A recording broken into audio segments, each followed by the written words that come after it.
Yes, yes, yes. Hello, ladies and gentlemen, boys and girls. I hope you're all good. I hope you're all well. Just going to be doing a stream today with my brother Jaay today to talk all things Spurs. We've been wanting to do it for a few weeks, but haven't been able to make time for it. And today we've made time for it. So I hope everyone is good and well. Jaay, first of all, how are you, brother?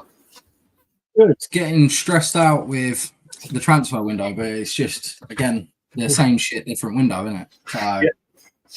Well, we'll be Spurs fans if we weren't doing that. Before we get into all Tottenham stuff, obviously it's time today. Obviously, there was absolutely devastating, heartbreaking and shocking news about Diogo Jota and his brother, Andre, passing away in a horrific car crash. It makes you reflect on everything. Life is a cruel, cruel place at times, and it's just heartbreaking that a 28-year-old man who got married on the 22nd of June, my birthday and anniversary, 11 days to his long-term partner, and 3 kids are left behind. A set of parents have had to say goodbye to 2 children. It is just absolutely heartbreaking, isn't it? Yeah. I mean, mate, it's no age. Obviously, it's my age. He's got kids younger than my children. I think if anybody goes, it's sad enough. And the fact that, obviously, there's different things coming out. The reason he was driving back to Portugal, it's just gutting. And sitting there, and you kind of, I heard it come on over TalkSport, and you're like, surely not. It's so young, and it's devastating. And you've got to think about, obviously, his parents who have just lost both their sons. His wife, a 9-month-old baby, I think it is, and 2 young kids. These are kids that will never have the opportunity to grow up and enjoy some of the things that every child deserves to have and make their memories. Truly, and it's the Liverpool fans, obviously, I'll go as far as saying they are the most passionate fan base arguably in the world. And for them, it just seems to be tragedy upon tragedy. And anytime something good happens, it's bad round the corner. So, correct. I mean, Liverpool have come together. Wolves, the whole footballing world have come together. Staying. It does go to show that some things in life are much, much bigger than things. It's just a shocking turn of events. And condolences to his family, his friends, his children, his parents, all the clubs that he's represented in their fan bases, as well as everyone in Portugal. Be sorely missed. Was a dynamite player. And may he and his brother rest in peace. Right, Tottenham stuff. Before we do that, let's just say hello to a few people. Big up Swifty. Big up Musa. Big up Ryan. I hope you're good and well. Henry, big up to you. Connor, I've just messaged you privately. Levy ENIC is going to join us, Jaay, when we get to a certain subject. So Levy ENIC, the great Levy ENIC, and everyone should be following him on Twitter. If you want to see someone break down all the numbers that come out, obviously there's loads of people that bring up numbers and sometimes to defend a person that I'll never defend. Levy ENIC brings out threads which are incredible and well worth a read, whether you are like myself and Jaay, very against the ownership, or wherever you stand on it. But he will be joining us shortly. Twakey, good evening to you. Scott, good evening to you. Scott, Sean, big up, brother. Big up, Jaay and Diogo. He will never be gone. His name is Diogo. Yeah, it was a cracking tune there for him. It's going to be sung all year round, and rightfully so. Big up, Rick Kane, especially seeing it's 6 a.m. in Sydney. Billy Andrews, big up to you. Phil Coy's, big up. Who else is there? Yeah, Ryan, I don't think you're... Send it to me on WhatsApp and I'll drop it at the end, buddy. Right, so let's talk Spurs. Obviously, there's a load we're going to talk about. I mean, Jaay, you haven't been on the stream recently, I don't think. Where are you? I mean, let's remember, we ended the season. Let's do a kind of a timeline, like a crime scene, so to speak. So, won the Europa League. Trophy off our back. Incredible scenes. Well done to everyone at the club. Everyone associated with the club and board, everyone. Well done, trophy. That was one. The parade, which was absolutely... I think it hit home with just how big this football club is, just how much the desire to win is. Then we had Vinay come in, Donna Cullen out. And when we saw Donna Cullen out, we thought, here we go. This is the summer. This is going to be the big time for things to be happening. Then we had Ange go. Whether you liked it or not, he is gone. We won't be spending time talking about Ange and what he could have done or would have done, because it's done. My man that I've wanted before Ange, Thomas Frank, has come in. The transfer window has opened. Yeah. And same old. I mean, Jaay, there's been a lot going on since we've last spoken and since you've been on the channel. Where are you with everything at the moment in that timeline? I mean, going back to the start of that timeline, obviously, the one thing I'm grateful of is I spent it with my kids. I got to do something that you had asked me 4 or 5 months ago, would we ever see something like that? And I would have said no. But yeah, I got to spend it with my kids. For me, obviously, the decision on Ange was made a very long time ago. I think regardless of winning the trophies, there's a common denominator in how our season went last year and this year. So, yeah, but we don't want to spend time on that. And then, obviously, Dr. Evil decides to do what he does best. I think that's the best way to describe it. He prolongs it. He leaves the fans in limbo, and clearly the information was being fed out from the club that Frank was coming in. And he leaves it, and he leaves it, and he leaves it, he leaves it. He promises us this big, this new season video and all this, and all of a sudden, bang, just sacks him like that. And the worst thing about it is it was broken by Fabrizio Romano before the club announced it. See, that's Fabrizio, however you want to say it. But you look at it and it gets broken by him, and it still takes the club an hour to announce it. It just shows where we are. And then this Vinay thing, we think, yes, the best thing ever. He's coming in, he's all about fan engagement, and then bang, out of nowhere, him and Levy do an interview together, spewing bollocks to absolutely everybody. And mate, honestly, it's one of these things where, as Levy would say, we got our Tottenham back to doing the same shit, and fans are going to get strung along. We're watching our transfers being picked apart by other teams. Our rivals are turning into cucks for each other and sending their players to a club so they can come and get a target. I'm sick of it, and it's so hard to stay positive coming out of what should be the most positive season we've had in my lifetime by country mile, and all of a sudden, just like that, Daniel Levy just goes, do you know what? You can't enjoy it that much. Let me ruin it for you. So, yeah. I mean, I will say to people that are in here, because I've had a lot of people asking me personally, what's happening with Change for Tottenham, what's going on, what are plans. Obviously, Jaay is a man in the know. I hate using that terminology.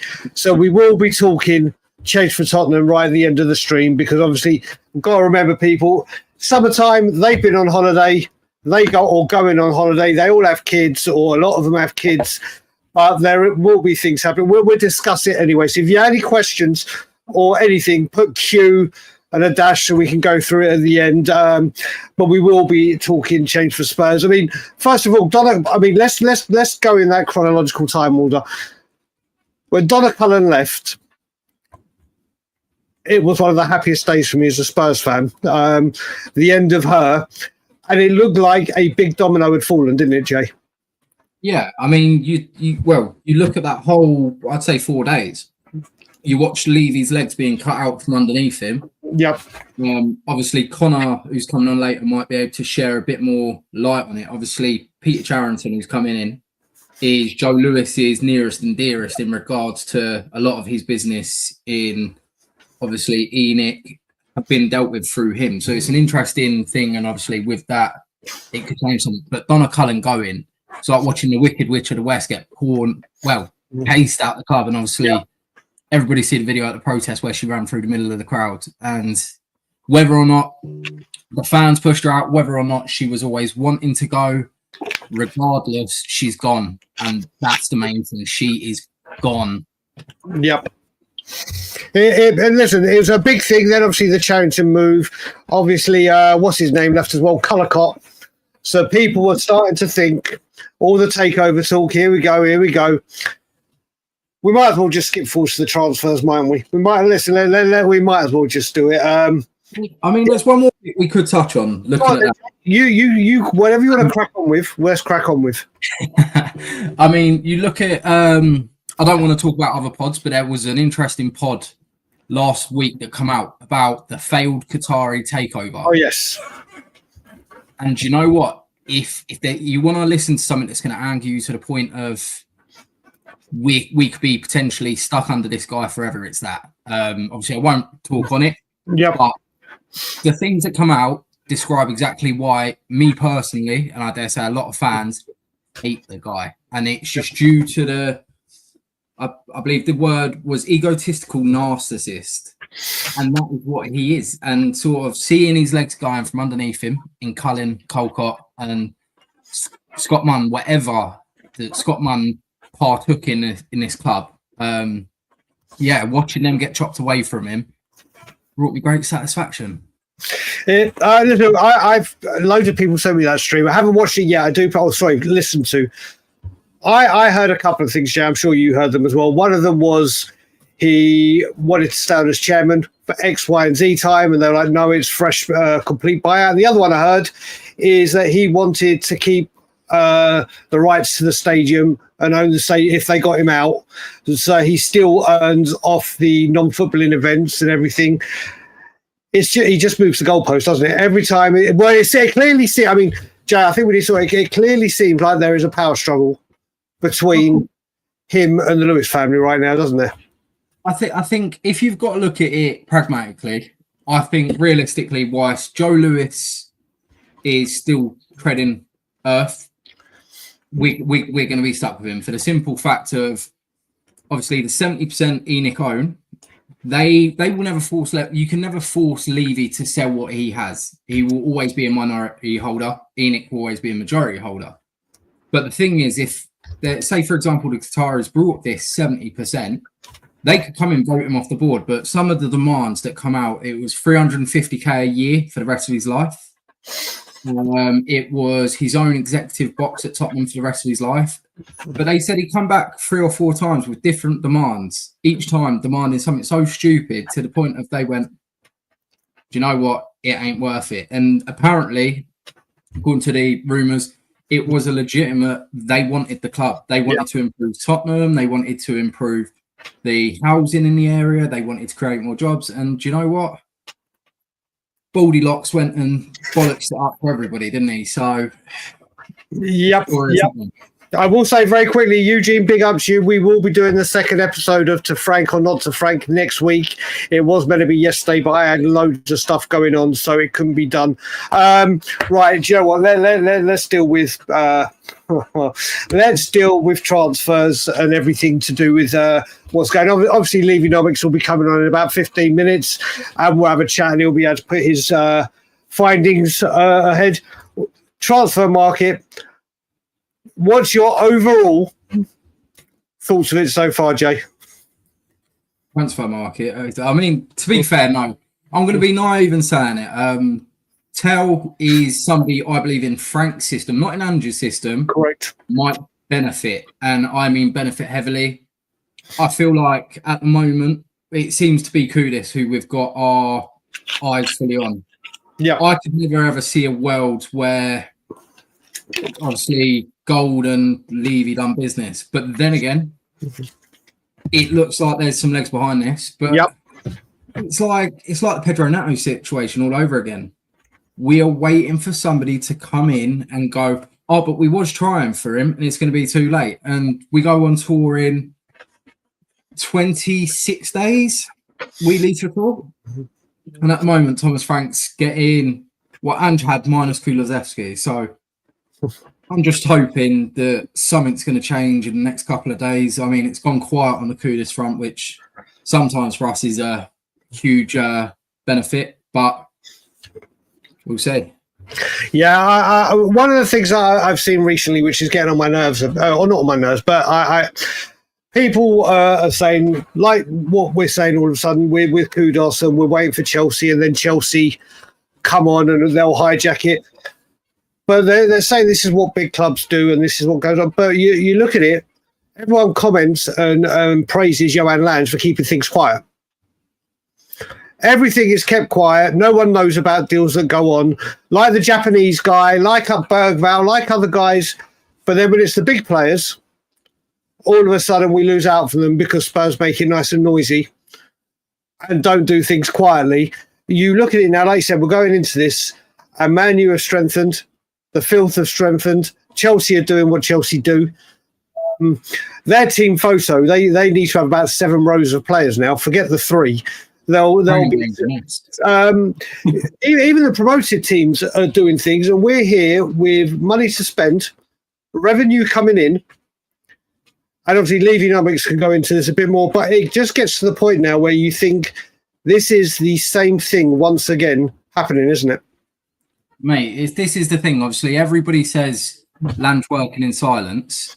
You can work in silence when you're bidding on random kids around the world that nobody else even probably knows about. And don't get me wrong, it's harsh to slate him because he's brought in Bergvall, who last season was better than I think anybody could have ever expected. Mm-hmm. You're sitting there and you look at our squad and you go, right, we've got these young players coming through. We've obviously got Mikey Moore, who might get a bit of a run out under Frank. You've got Bergvall, you've got Gray. Where is the experience that's going to show these kids the pathway? And it's just a waiting game. You sit there and you see random transfer news pop up, and it's like Newcastle today, Alagna, 50 million. They've bid. Yep. None of this, we're optimistic or playing Tottenham bingo like we seem to like doing. It's with them, we like a player. They've done it for James Trafford. They've done it for a few others this window. And we theoretically, okay, it's not Champions League. We are champions of Europe in a sense. Yep. And we are sitting there, moving about like Stockport County, like the way we're going to play it. So I think it's one of these things where Daniel Levy never wanted to taste success, and success fell onto his lap. And now he doesn't know what to do with it. So his excuse is going to be, well, we've done it the correct way. This was my vision all along, that we didn't need to spend big to win. Mm-hmm. And it's just one of these things where it's hard. As a Spurs fan, you just want to compete. Correct. And you've got to look at it, like I said, we're going on tour. We need, what would you say? I think we need a right winger. Obviously, there's talk of number 6. There's also players to get out. There's also players we need to, there's talk today of Son going to Los Angeles and joining up with Hugo Lloris. Romero has apparently been offered the opportunity. Apparently, I don't know if you've seen this, Jay, offered to be, Levy's apparently offered him to make him the highest paid player of the club. And he's turned around and said it's not about money, it's about sporting achievement. So they've got to come out, and then we've got to replace him as well. And we are running out of time. I know it's the 3rd of July, people, but you got pre-season. How many managers say they want their players ready for pre-season so they can focus and bond with the team, get with the manager? There's just so much to do, isn't there? Well, you look at it. Look at Liverpool. Within the first 10 days, they've gone out and they've basically signed their big signings. Yep. People are using the Club World Cup as an excuse. That's not an excuse. That's big teams go and pay the big bucks for the big players. And it's sort of, I see it in the comments a minute ago. It's Tottenham don't pay the wages. We don't. That's the whole point of, I think our wage to revenue, Connor will touch on this, but our wage to revenue turnover, it's the lowest, one of the lowest in Europe, let alone the league. And you sit there and like, it's just come up just now on my phone. Madueke to Arsenal looks like it's going to happen now. Sorry, I'm just going to do it because you said his name and I said join us now. Let me just welcome Connor to making his debut on the channel. How are you, buddy? Yeah, very well. How are you two? All good. Sorry, Jay, carry on with what you're saying about Madueke, first of all. Yeah, so it's just come up. Arsenal, the interest come out on Monday, and now they've spoken to the player, Eze, on Monday. They've come out and done it. And it's like, looking in the comments, relax, we'll sign the 2 or 3 players we need. I don't think it is just 2 or 3 players. I think realistically, to improve the starting 11, we need 3 players. But again, we're going into Europe. We're going to be playing against the big boys, and we're going to be throwing on either youngsters or people like Gray who might not have the experience for it yet. So it's all about just seeing how we do. And obviously, I see Sean mentioned in the comments, Vuskovic. That is one player I'm excited by this summer, and I cannot wait to see him. I think he needs to go out on loan, but we can discuss all that. Connor, first of all, if I do anything, I'm going to, first of all, anyone that isn't following Connor on Twitter, that is on Twitter, there's the link to his Twitter account. Please follow him for probably the best in-depth, precise threads on what is going on and what this man is doing with the money. Connor, when it comes to transfers, go in a bit on how we're messing about this summer and what's available to us. Yeah, thank you. That's very generous as well, Brian. Always, buddy. On the Twitter plug. But yeah, look, I think look, we've had the normal, haven't we, of Matt Law coming out and telling us that we're going to go bankrupt tomorrow or whatever, and how low we are on cash. And there's a detailed response I've done on that on Twitter. But it's just the normal crap and the normal excuses that we've all become accustomed to, right, with ENIC. And if now isn't the time that we really need to kick on and act serious, I don't know when is, after finishing 7th, 8th in the league, right, and having got out of jail by winning the Europa to get us back Champions League money. Surely that has to be the time that you go big, and clearly we aren't yet. Obviously, as you said, Brian, there is some time left, and I do think there probably is a bit of a point that Frank has come in. That's probably slowed things down a little bit for us. Not to make an excuse, but it probably, to be balanced, it probably has slowed things down a little bit. But yeah, that someone's just wrote in the comments about the cash story. It clearly is complete propaganda. No other. It's funny, these stories never come out about any other clubs today. It's always, and this is stuff that we can find. It's not, I'm not making it up. It's published numbers in people's accounts. Liverpool had £8 million of cash in their bank account at the end of last year, right? That's not prohibiting them from going out and spending over 200 million. There's ways around it. You've got cash coming, and owners put their hands in their pockets. Sometimes they borrow from facilities, whatever. There's lots of options, but as I say, we had 79 million, which was the most in the league. So it's all nonsense. It is, and like you said, we look at it as well. It's the wage structure, isn't it? We all know Spurs, whether we like it or not, and whether I hate to admit it or not, Daniel Levy has spent money recently. As Postecoglou, he spent the most amount of money that he has under Poch, under Conte, under Jose.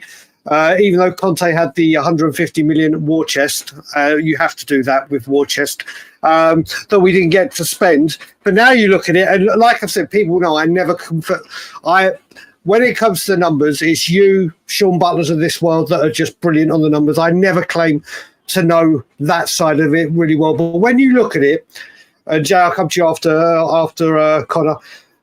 Stadium revenue coming in now. Yes, you got to pay it off, but we needed Champions League football to pay Champions League wages and get these Champions League players. The events now, Europa League champions. All these things are set up now for us to be able to attack, isn't it? And we just don't. Yeah, exactly. I mean, look, and people now. I don't know if you've noticed it. The narrative from the sort of ENIC defenders is, the reason why our wages are low now is because we're going for this youth-centric model, and we're bringing in younger players who will then demand more wages in the future. Which have we been rebuilding this squad for 24 years then? Because you look over the whole period of ENIC, and I did a piece on it of. I looked over the whole 24 years, the last 10 years, since we moved into the stadium and the current year. And in all of those periods, our wage to revenue ratio has been below 50%, which tells you that is just their modus operandi, right? That is the way that ENIC want to run the club, is that they want to keep wages down. And the problem is the other defences you get is people saying, well, recruitment is the reason why, the club isn't working.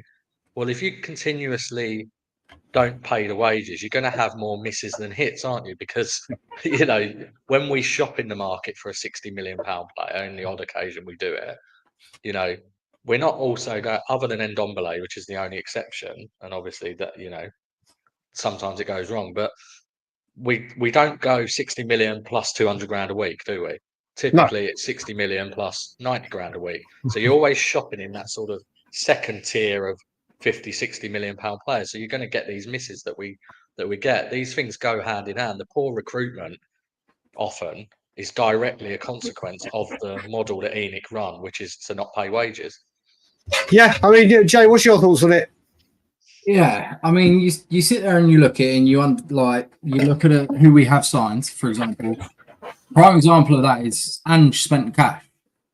How many of them signings, bar Solanke, do you think was mainly his targeting? Obviously, you got to bear in mind when he first joined the club. I think it was Kulusevski. We made permanent. Van der Ven was his signing. Vicario. So Vicario. But again, Vicario, I don't think it come out that it was Ange's first choice. That was more of a recommendation from Patrici, however you say it, pronunciation shit. But yeah, you look at it and you go, club signings are the main thing that this club do. They like to look at they build for the future, necessarily more so than a manager that's there. And sometimes we know that we're signing players that in a few years that they're going to sell and make the cash on. And looking at Bergvall, he got wage increase from, I think it was around 15,000 to 45,000 this summer in his new contract. You look at other players that sign these wonder kids and bits like that, they're going to go to him, right, what can we give you to make you stay for the rest of your career? And I know it's not realistic to ask a player to stay for their whole career because very rare. But ultimately, it's just the Daniel Levy way, and it's frustrating because we've got the infrastructure, we've got the shell, we've got everything you need to be a big club, bar paying players the wages. And unfortunately, in today's game, you don't get many players that want to play for the badge. They want to play for what's being put in their pocket. Well, Conor, I'm going to come to you as well, because one of the things I will actually give Levy praise for, I actually think what he's done with Bergvall is very smart. Like he did with Destiny, like we did with Delhi. Plays them on a low wage. If they start off, Delhi signed about 4 contracts, didn't he? And they kept, they kept increasing it 50% on his, previous wage or whatever. So he kept getting, bloody hell, kept getting topped up. And then obviously, but rather than just going from there to bang up here, that part I get and understand. But what I don't get is when it comes to like the people are talking the second deal with Kudos. The first one I believe was 50 million plus 5 in add-ons, and the new bid was 55 million straight in whatever. I mean, when the fee is 65 million, Spurs have the money with the way it breaks down, Conor, yeah? Because you pay it in instalments, Spurs can easily pull this off, can't they? Easily, yeah. And this is the bit that gets me. With the youngsters, I actually understand what they're doing. With the youngsters, just building them up, not saying, right, here you go, here's 80 grand a week and you're 19 years old. That part, I actually think the club do absolutely brilliantly. But it's when it comes to enticing these players. And another thing, kind of, that people say, I'll get you to go on this a bit. Obviously, we've lost such big wages with Kane, Lloris, the big guns. Other clubs will say, right, we've got that to then strengthen and bring in players on par with Sonny, maybe even top him. But no, it's quantity over quality, isn't it? Yeah, absolutely is. And look, I agree with you as well. I don't think any reasonable Spurs fan is saying we don't want to sign the likes of Bergvall, Udogie, so that's good. You want that to happen. But what we don't do is the other piece with it. Signing the real experience and quality, as we all know, because those signings typically demand a higher outlay in terms of both transfer fee and wages. And I think the problem for me, he's never really moved. I think he still thinks the market is like it was, when he first took over. Yeah. And then the one time he tried to, and with Ndombele, he obviously got stung very badly. And it's sort of almost unlike other big clubs who have all been stung, by the way. You look at some of the signings that Chelsea have made, or Arsenal with Pepe, or, United have had handfuls of them where they made mistakes, big fees and wages, but they go again, don't they? Because they know that that's just a cost of doing business. Sometimes you're not going to get it right every time. But obviously, Levy and ENIC, the focus is not on the football. The focus is on maximising a return for them, and so they want to do that by investing as little as possible. Well, Jay, I can't see with Jay. The other thing I will add to this as well with Liverpool. Let's use Liverpool for example because of Harvey Elliott. Harvey Elliott is apparently about £40 million. Walks into our team. Liverpool have had him since a youngster. Forget what he said about us as a club and him as a footballer. He's a fantastic footballer, and he will be. Liverpool, like Connor said, have gone strengthening mad and have already said, right, you're not going to be at the level we need you to be at. We can cash in on you. Bang, there's 40 million. We never do it, do we? All these youngsters that we have, Mundles, Mark and Day, all these youngsters. And I'll bring my boy Alfie Devine in this. I'm going to be absolutely fuming if we sell him. Fuming. We wait till they're on the last year of the contract. Even this youth academy that's meant to either A, bring them through, or B, make us money like the Chelseas do, the Man Cities. We just don't even do that right, do we? No, because what we'll do is we'll sell them for, say, 10 million. We'll include a 35% sell-on clause, and then 5 years down the line, we're trying to buy them back at 25, 30 million. And Don't get me wrong, I know in a way it's smart business because if we go in for these players, then we pay a certain amount towards that fee. But at the same time, you look at the players, if you was to look at our academy, how many of our academy players would you say are worth more than 10, 15 million? There's not many. And it's because ultimately as you said, we let them get to the stage of where they've not played enough senior football, so they're not really desirable for a bigger club. We'll send them out somewhere like Holland. You look at Marcus Edwards, we sent him out to Portugal, and when he was out in Portugal, he kicked on. He really did well for 3-4 years, and then he got a bit of an injury and struggled, went to Burnley last year. But it's just one of these things where you look at what other clubs are doing. Chelsea got 20 million for Petrovic yesterday.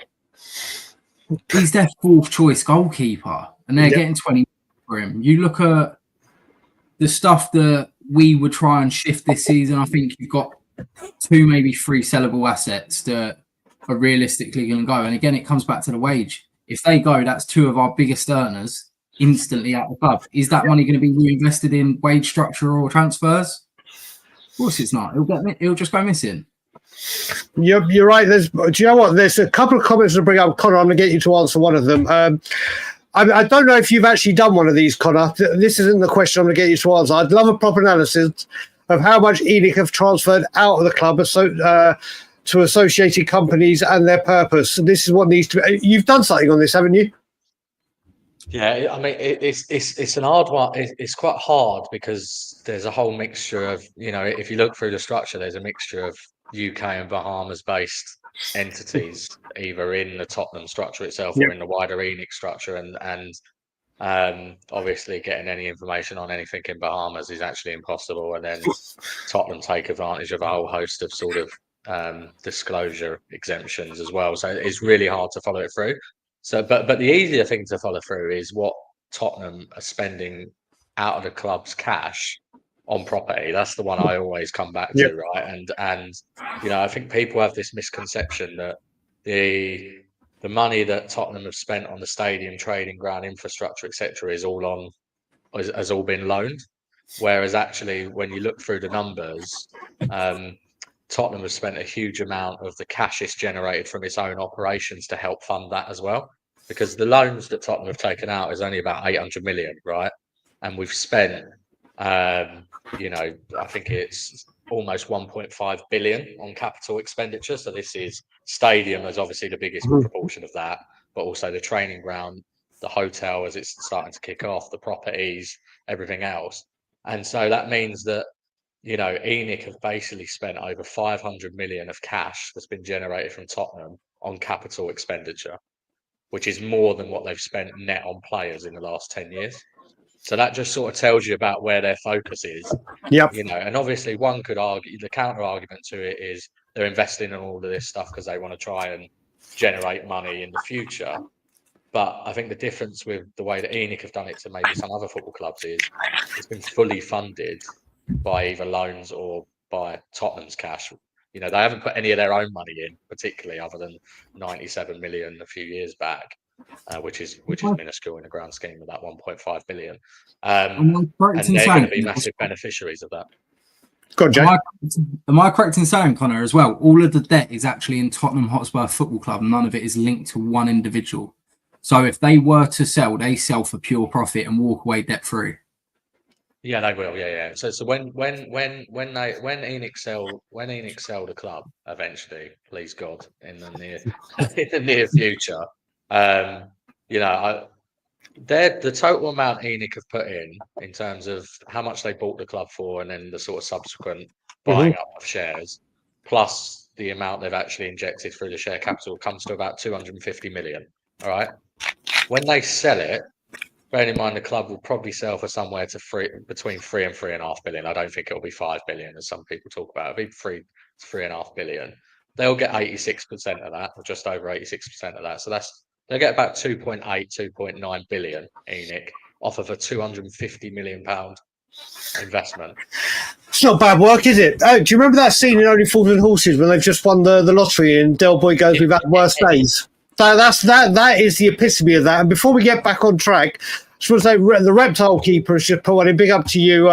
What a beautiful dog you got there. And lizard. I've just seen the lizard just there.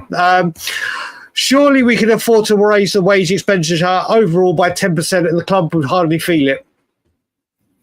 Yeah, I mean, that is actually what we should do. That's where we should be. We should, if you look at the rest of the big six, they range anywhere between sort of 53% at Arsenal up to 72% Man City as wage to revenue. So, if we were in that sort of 50 to 60%, I don't think anyone wants us to be like Villa, right? No one's asking for us to go and put 96% of our revenue into wages, because clearly that's, unsustainable over the longer term. But 50 to 60, which is, only a sort of 10% increase, is where we should be sitting.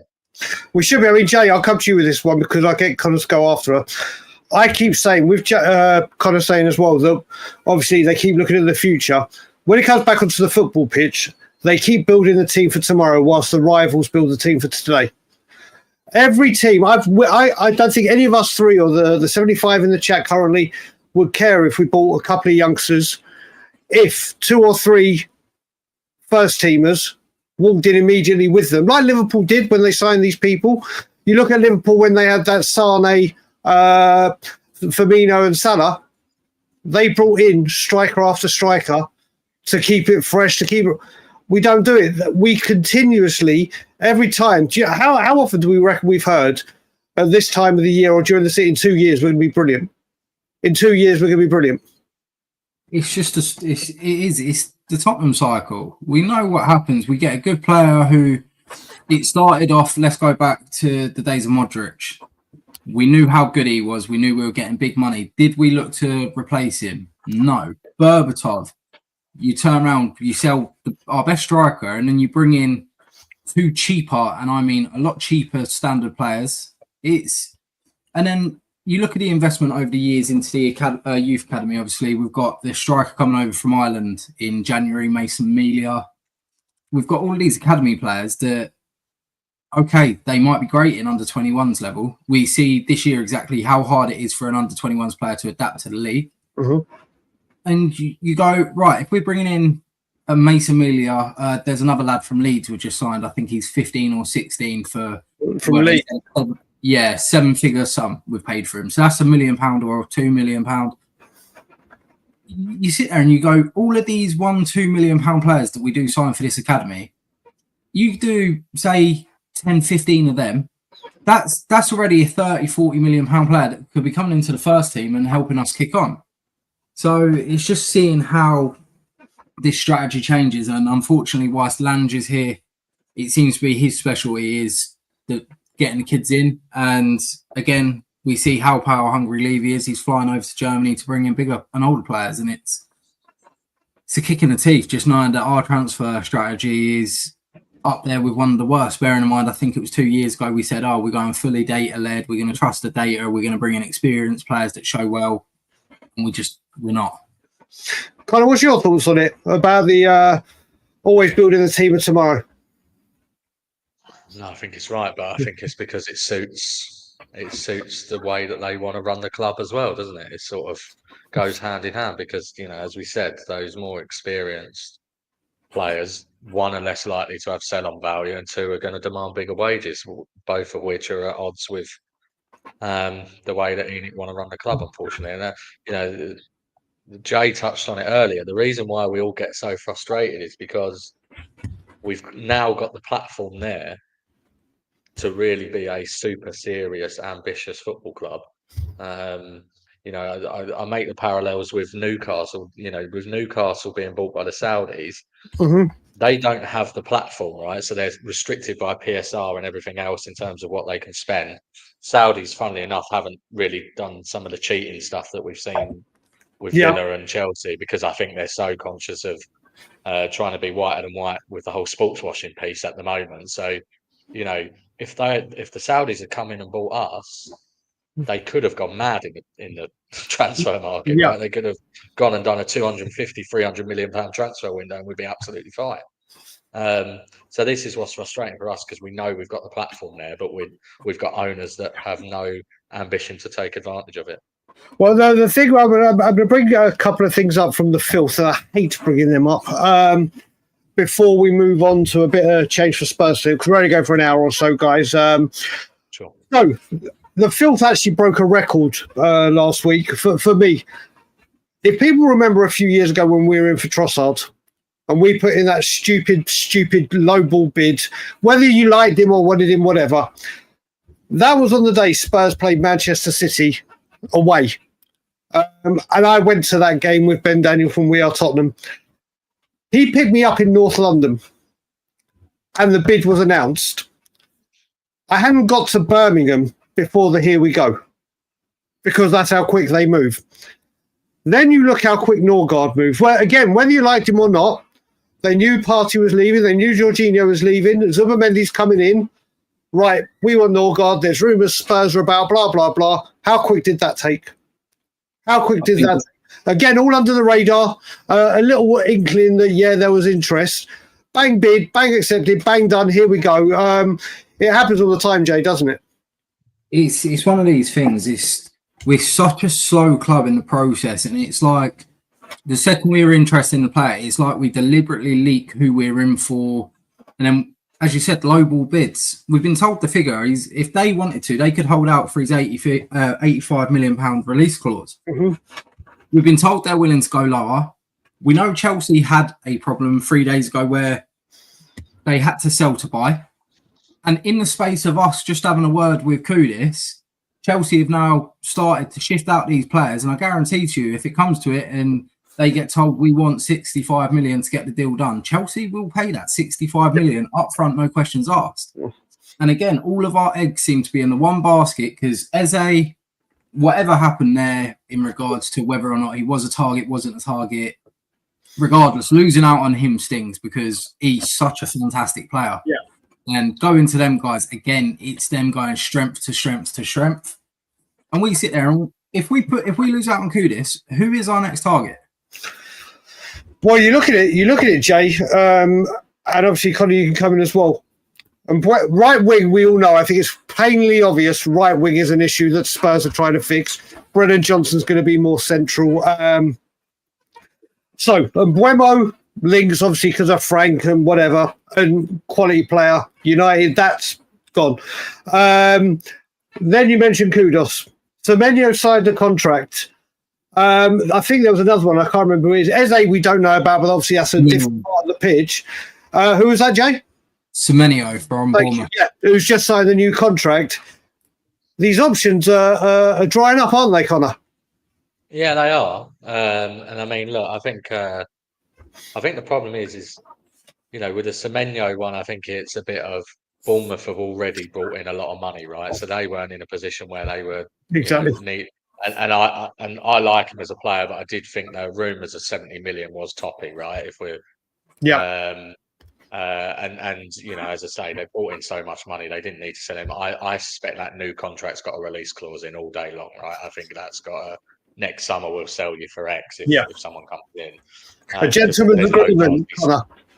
Yeah, there's no chance he's signing a 5-year contract at Bournemouth otherwise, given you know, and then with Mbeumo, I don't know whether more was being made of that because we've got Frank or what it was. It sounded like his heart was always set on United. So I'll give them the benefit of the doubt on those two. But yeah, to Jay's point, if they don't get Kudus now, and if they continue to fuck around with offering, a packet of Smarties every time you go back, and Chelsea then swoop in, I don't know where they do go. Back a Yoko maybe. You're starting to look at broad players who, again, you don't know whether they're going to be able to. With Kudus, I know he was inconsistent last year, but I think a lot of that was down to West Ham actually, rather than him. He improves this squad, doesn't he? Yeah, and the other saving grace, I think, in regards to that Kudus deal, it doesn't seem like for Kudus it is all about the money, which we know Daniel Levy is the best person in the world at selling the biggest amount of bullshit to a player about a project and a dream. Yeah, but you've got to bear in mind, he turned down the opportunity to triple his salary to go to Saudi this year. He turned that down and said, because I don't want to go. But again, if Tottenham aren't going to stump up the cash for him, West Ham don't have to sell him. He's a player under contract. He's still got 2-3 years left on it. And I'm seeing people saying Xavi Simons in there. He's going to cost money. So it's going to be somebody that we won't necessarily look at until it's too late. And that will be our phantom. I'll put money on it now. This will be our phantom we tried bid with Xavi Simons. And we see one every single window.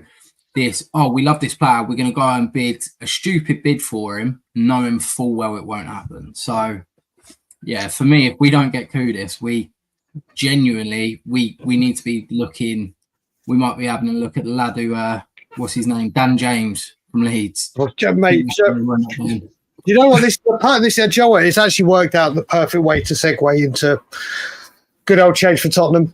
Because obviously, if we do lose out on these people. Now, I said this at the time, and I'm going to say it when Jay's here, and I'm going to say it. Jay knows I've said it, and I will always defend change for Tottenham, no matter what. I can't always get to them because of location, but I will say, what happened at the Aston Villa, Crystal Palace game, where our whole fuss was kicked off about not going into the second half, not going into the stadium in the second half. And what was it? 5 minutes, or was it 10 minutes, Jay? 5 minutes, and it weren't even during, obviously, the thing. It was more come out, do the protest, return to your seats. Obviously, it was just a bit of a misinterpretation between a lot of people. Well, this is the thing, Jay. Sorry, Jay, I will let you go. But this is the bit that got to me. Everyone went nuts at that, even though it was against the board. It was not against the players, not against Ange. Man City did it for 10 minutes and filled their state. It was for 5 minutes. To just not go in. And you already have the people going, yeah, but that could be people waiting to get their beers or what. So the excuses were coming. They had the audacity to say, don't do it, don't do it. And then thousands upon thousands upon thousands of people leave before the end of the game because they're pissed off. Change for Spurs took a lot of stick for cancelling that.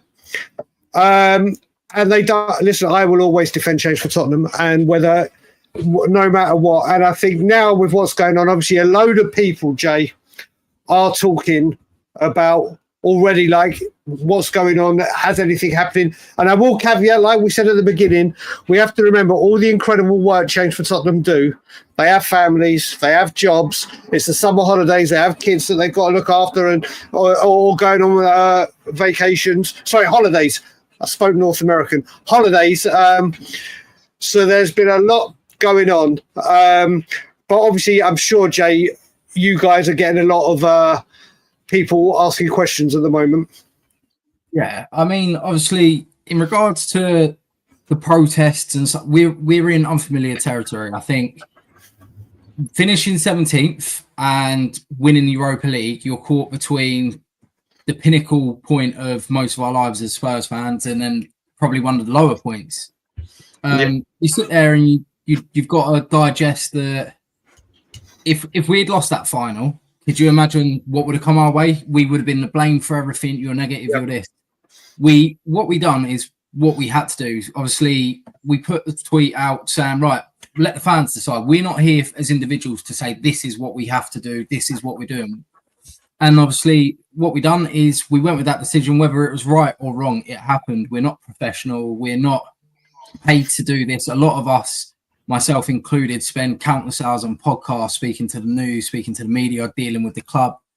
It's a lot to do, and we're going to make mistakes. Arguably, we're going to turn around and we might trip up a few times. The biggest point is there is stuff that we need to do next year, and this transfer window is exactly what anybody who is ENIC out has been saying for years, that the club will keep doing this and they will keep doing it until they're gone. And ultimately, it's now getting to the point of, we do at Change for Spurs, we are looking at releasing some bits soon and putting a plan together towards next season. It is just hard because it's coming into the summer. We've been dealing with heat over here that, mate, when I say I've been sweating, I've never sweat like it before in my life. But yeah, it's one of these things. We are planning for next season. We are slowly getting bits together, and obviously the big points. The club seemed to say Vinay speaking to everybody, all the fan groups. He's not, but it's something we're working on, and obviously, to the guys in here that are disappointed that we cancelled the protest, you've got to understand where the last game of the season was the last time some of us are going to see each other for the summer. You've also got to understand, if we protested before the final and we had lost, you've got to remember lots of us put our faces to it. It's very easy for hate to be directed our way. The abuse that I've had, obviously, I'm quite thick-skinned. I can take it. I can take it on the chin if I need to. But it's the way it is. Unfortunately, it's happened now. For the people that keep bringing it up, I'll change for Spurs, cancelled the process. It's happened. Regardless, we need to now regroup, come back, and next year go again. The thing is, Jay, you didn't even cancel the protest. You cancelled the half-time thing, and it was such a poor turnout. And I can see Tweaky, who's been at all of them, and he was there. He was actually video calling me whilst you were walking down. It's got to the point that, you know what, someone else, Jordan's put it, and I put this. I'm going to ask you about protest, blah blah, in a second. But I'm going to ask you, reminding me. I don't know if I sent it to you, Jay, yesterday. People have got to realise, and Connor, what will you agree with me on this? I'll be interested. Yesterday, typical Tottenham Hotspur diversion tactics. Oh, look, the transfer window's going poor. We haven't got targets. We've said we're going to win it. We'll try for the league. We're going to do this. We're going to do that. We've done this video, blah, blah, blah, blah, blah. Things aren't going to plan. And what do you know? The gates all of a sudden appear.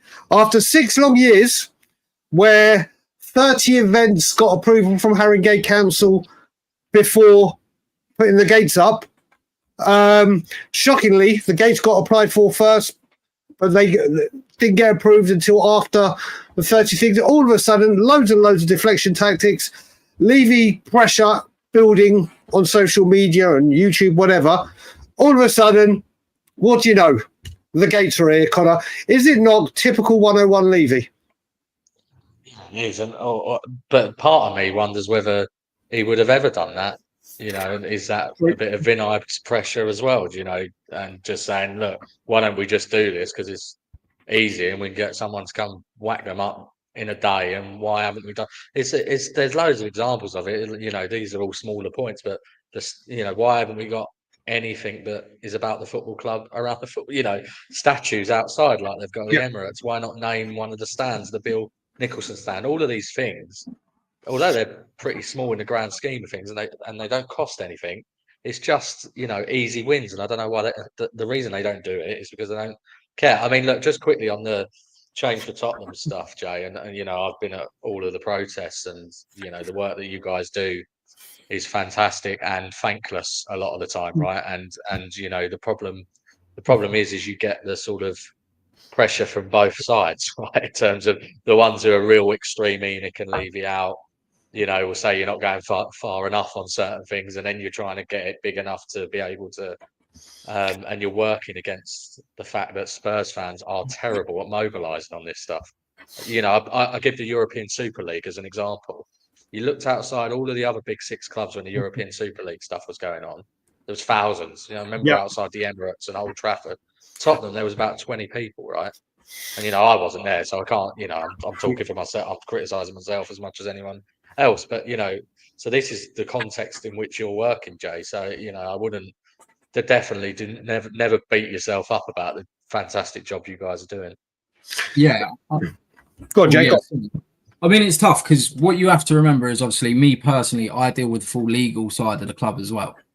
So we have to liaise with the police. We have to liaise directly with the club. And believe me, the hoops that we have thrown at us from the club perspective as it is on its own makes it hard enough. And then obviously to get a protest on the scale that we managed to achieve where we did make national news, it's fantastic. And ultimately, it's not me that's made it. It's not Billy. It's not Lyndon. It's not all the guys involved at CFT. It's the fans that have turned up and done it. And I mean, just because we've cancelled one protest doesn't mean 1,000 fans are going to give up on it. A lot of fans, if they've turned up to that protest, they feel that way. And surely as a fan, you're watching this window and you're seeing the likes of Arsenal, Chelsea, Liverpool, City, United, who are right below or around us. You'd think United are the ones that won the correct Europa League, by the way, because they're buying players that will take them to Champions League. And you sit there and you say, as a fan, you got to go, oh, well, it's been a poor window. Next season will be better. And change for Spurs, obviously, as we said, a lot of us are Levy out. Understandably, that isn't for everybody. The whole point of our movement is change. And change comes from many different aspects. Change for some people is seeing Cullen going. Some people for change would be us going out and buying 2 players and they're happy this window. For us, it's the change in the whole direction of the way this club's run. Football first, business second. And unfortunately, it seems like another summer of football last. Let's get some more concerts on. Yeah, I will say with this as well, with Change for Spurs, and I know firsthand from what I was doing before Change for Spurs took over the baton and done what they do. You can't go extreme hardcore. The hardcore people are the ones that turn up week in, week out. If I was not in Toronto, obviously I came back early for the Southampton one, I'd be there with you every single game, every single week, every single day, whatever it be. But you don't need to win me over. People like myself, Stells, you two, everyone in this chat, they don't need winning over. They don't need winning over. You do it. We'll be there if we can get there. If they're based in London or can get to London. That's not the people that you need to entice, obviously. That's why when they do things, it's got to be well thought out. It's got to be well planned. It's got to be balanced. It's got to be... Because if it was only down to us lot that feel the way we do, we'd already win. And we can't. The numbers need to be there. Change for Spurs. I mean, I'll go through a couple of the questions we've got for you, Jay. Is there any talk? Don't need to say definitive or anything. Is there at the moment a planned? Here we go. We're discussing it and when's going to be the best, because obviously the season does start in August. Understandably, some of us, like myself, I'm away again at the end of August. I know I've only just come back, but I'm away for 2 weeks. We've got others that have kids that will probably be looking to take the kids away. We're definitely going to be doing something. We just need to nail down what game we're going to do, how we're going to do it, what impact and what we are planning to do. And obviously, people need to understand that everybody goes, you need to do every game. It's not realistic to do every game. For whatever reason, if we're hitting a couple of 1 or 2 games a month, maybe, then we might be able to sustain these numbers. But you have to remember, with our fan base, it's very difficult because some of them are just about edging towards it, going, yeah, do you know what? We'll leave you out start of next season and we go on a 5-game win bounce. Do you think we're going to be getting massive numbers? I don't. And for me, I'll be supporting Frank, but Daniel Levy needs to hear what the whole fans feel. And the biggest way of doing that was when we did the trophy lift and walk around last game of the season, the reception he got at the end. Oh, that was wonderful. Yeah. That was absolutely wonderful, Giles. You know, I watched that so many. I mean, Callum, it was wonderful, wasn't it? Seeing that reaction for him. Oh, brilliant! Yeah. I mean, I do wonder how much he gets bothered by it. What's your thoughts? I mean, I think he's quite thick-skinned on this stuff because he's quite a narcissist, and I think he thinks, well, who really cares? Because I'm going to walk away with 800 million, personally. But yeah, what do you guys think? What I'd say of it, Connor, is when we were doing it before change for Tottenham, and we had the two biggest ones we had was after Newcastle 6-1, we did our first midweek one with a 2-2 draw against Man U.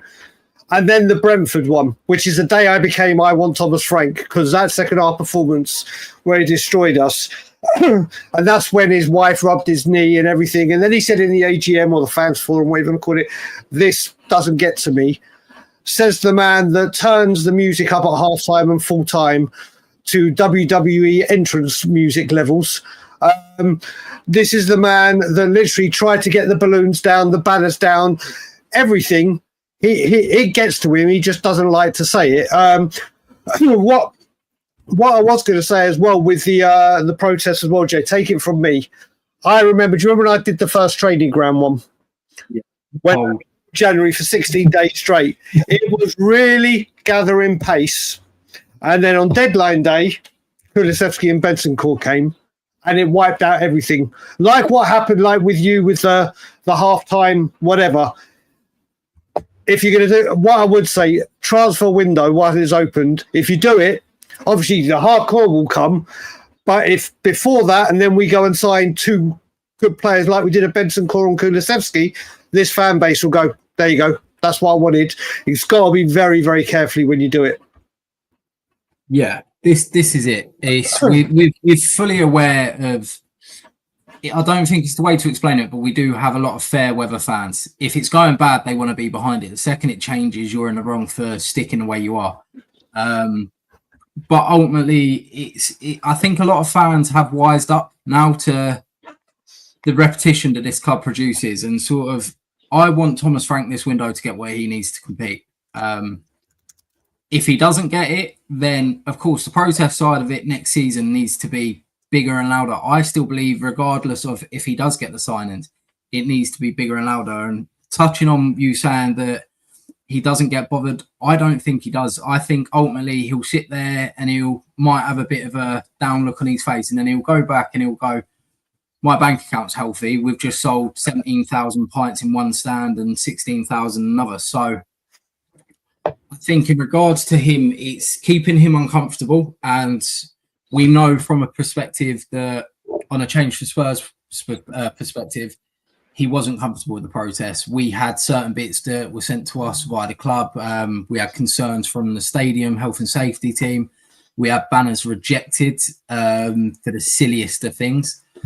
Ultimately, we're going to keep going until we sort of have this decision on where the club's going. And it says everything you need to know, the way that we've tried to approach the club to open dialogue, and we get palmed away.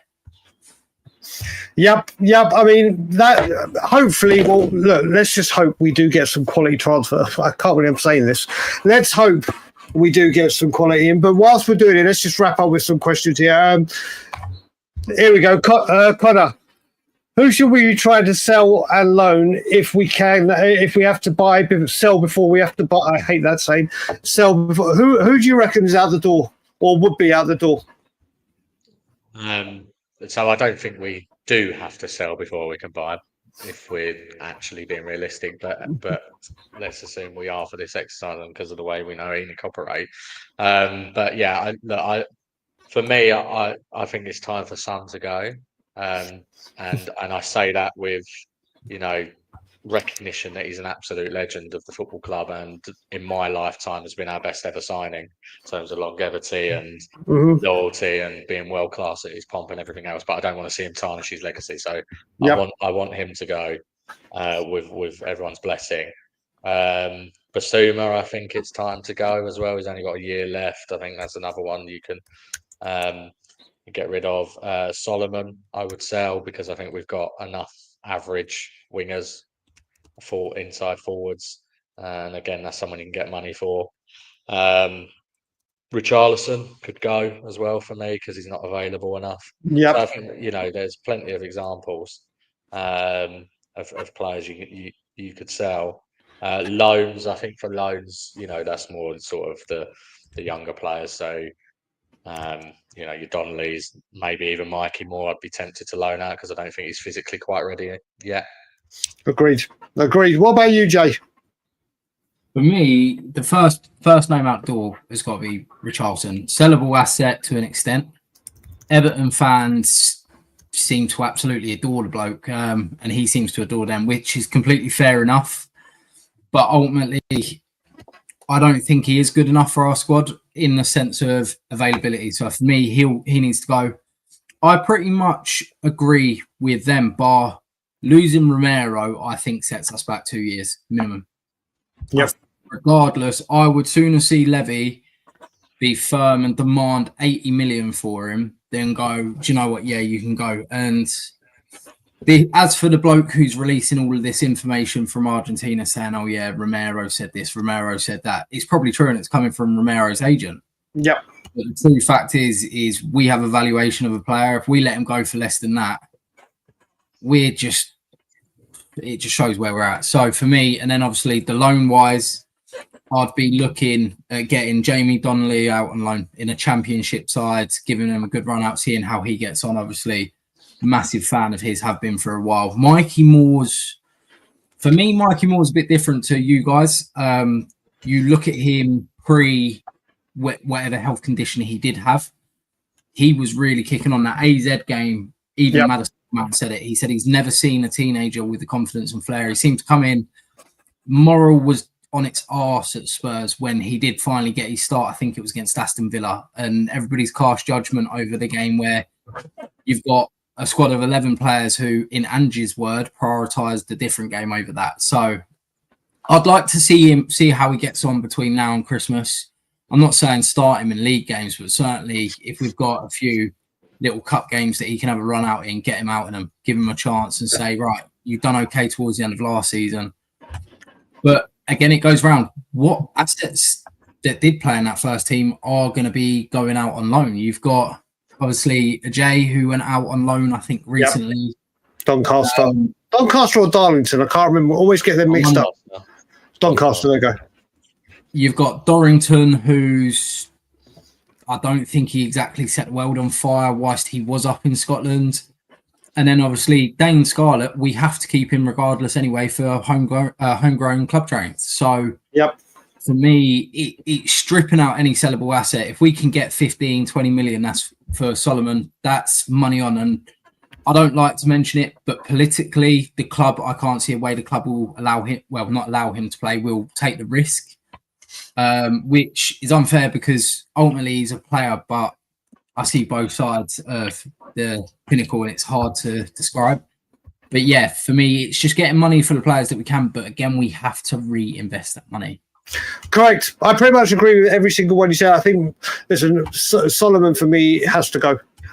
And that's based on football quality. And that's it. I just think we need better in that department. Before I go on to the final couple of questions, I am just going to post there once again because I am going to be doing a show in the latter 2 weeks of July with Connor. He's over there.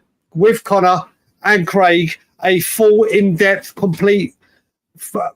Basically, it's going to be the Connor give us the numbers and we're going to strip things bare and see where we are. And we wanted to do it in the latter part because then hopefully before tour there will be a few players in the door and it won't be as hard hitting as in what the fuck are we doing, the funds are there. But do follow him on Twitter. That is his Twitter handle there. If you've enjoyed listening to Connor, he is an incredible listen, and I'm sure everyone in here is already following Jaay as well. A couple more questions just to do, and they're all going to be based on the actual players. Let's have a look. We have from my brother Sean Slater. This is a big talking point at the moment. I know James Flower is going to go nuts now because he is a massive Vicario fan, probably the biggest of the biggest. What are we thinking, you guys, and I'll go to you first, Connor, on the Vicario, Kinski and the Thomas Frank team? Yeah, this is a big one that's come up, isn't it? This, whether Vicario should be replaced or not. For me, we've got bigger issues in the squad right now to worry about that one so much. And I think, for me, I would give it another year to assess. And I think, yes, Frank does like a ball playing keeper, but I think he'll set the team up better to give more passing options to the keeper than Ange did, to be honest, given Ange had his fullbacks inverting straight away from the goal kick or the keeper having the ball, and all the keeper ever had as an option was the 2 centre-backs or the number 6, who also was isolated. And I think sometimes the system made Vicario's passing look even worse. I think that will help a bit. So yeah, I wouldn't get rid of Vicario yet. I'd give it another year. Jay, why are you? Because if you look at it, this is what Spurs do. We've got a shot stopper, an incredible shot stopper that is really bad with the ball, and then we've got a really good ball playing goalkeeper that isn't the best at shot stopping. Where are you? I mean, I agree with you. I think Vic has got another year in him, but then you look at things. The Europa League final is a perfect example of it.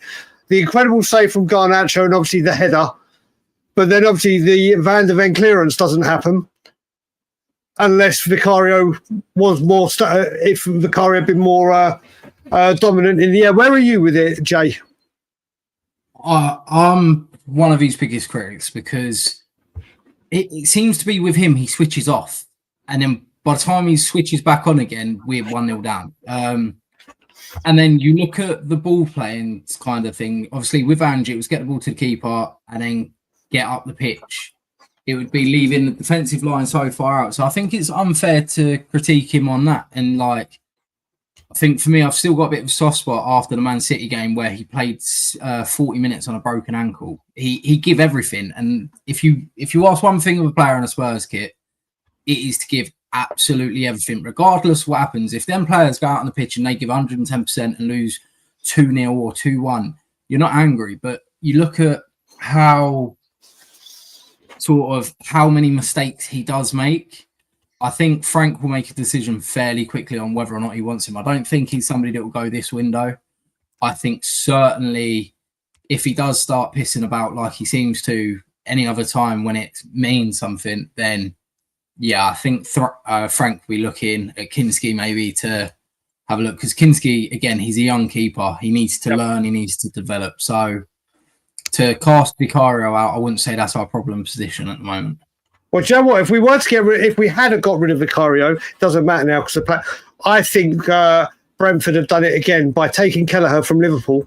I think Kelleher is an absolutely fucking brilliant goalkeeper. I think he's absolutely superb. If he had come in, I'd have accepted it.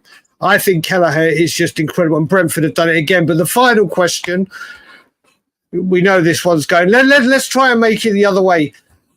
Kyle Walker-Peters or Dennis Serkin? Connor, who are you going for out of the two?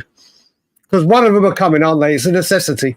Yeah. I think you've done it again. It's not a necessity as in we could just field lesser players, but Spurs are going to sign a club-trained player, aren't they?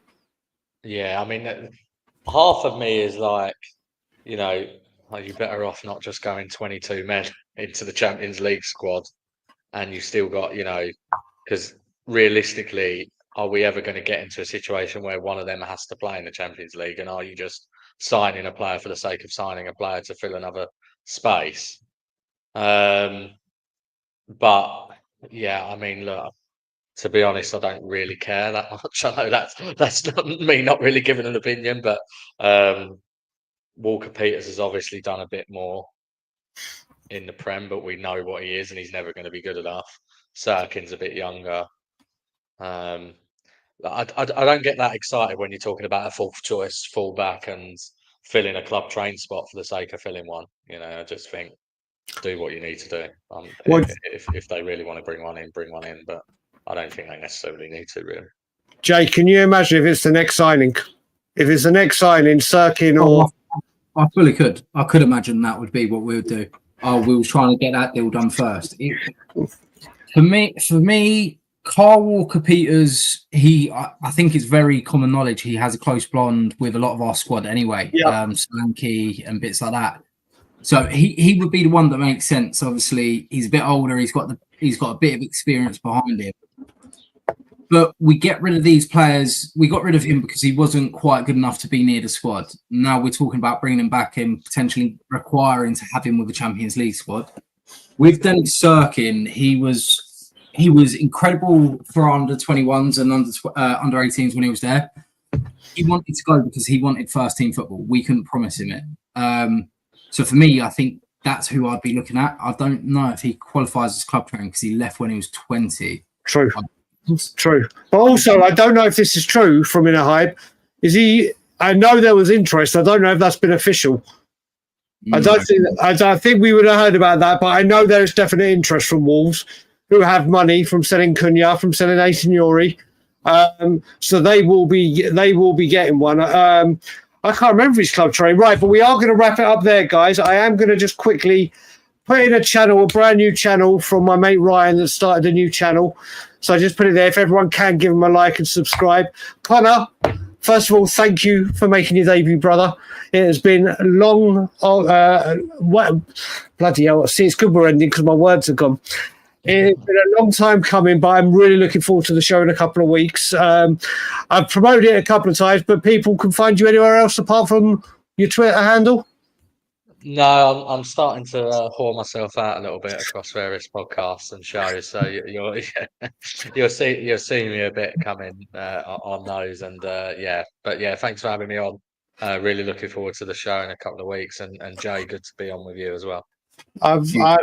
I've seen you whoring yourself. All of us YouTubers go through our whoring out stage, and it's a wonderful time. But do you know what? It's a lot of work just sitting down talking.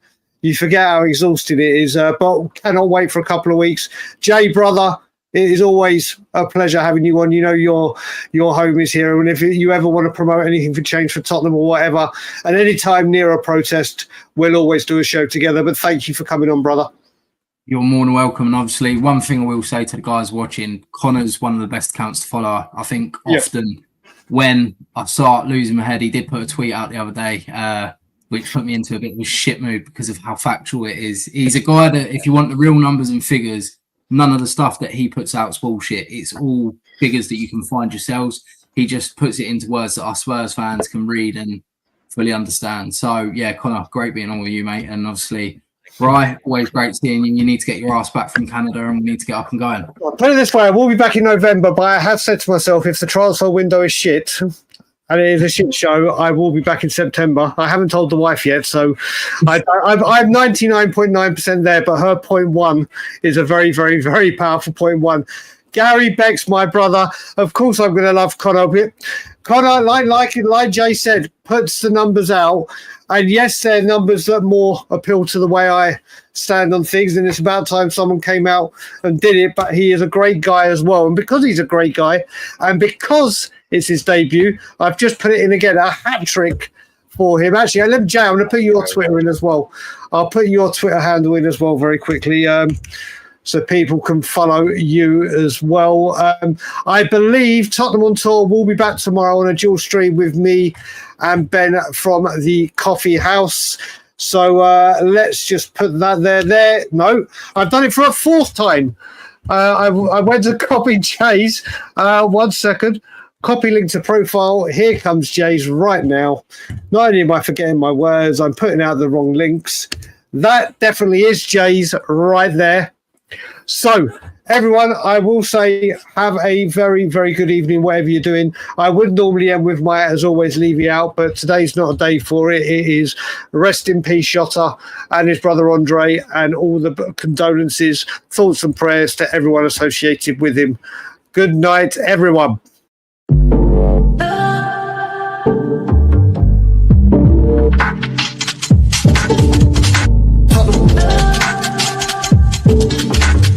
Tottenham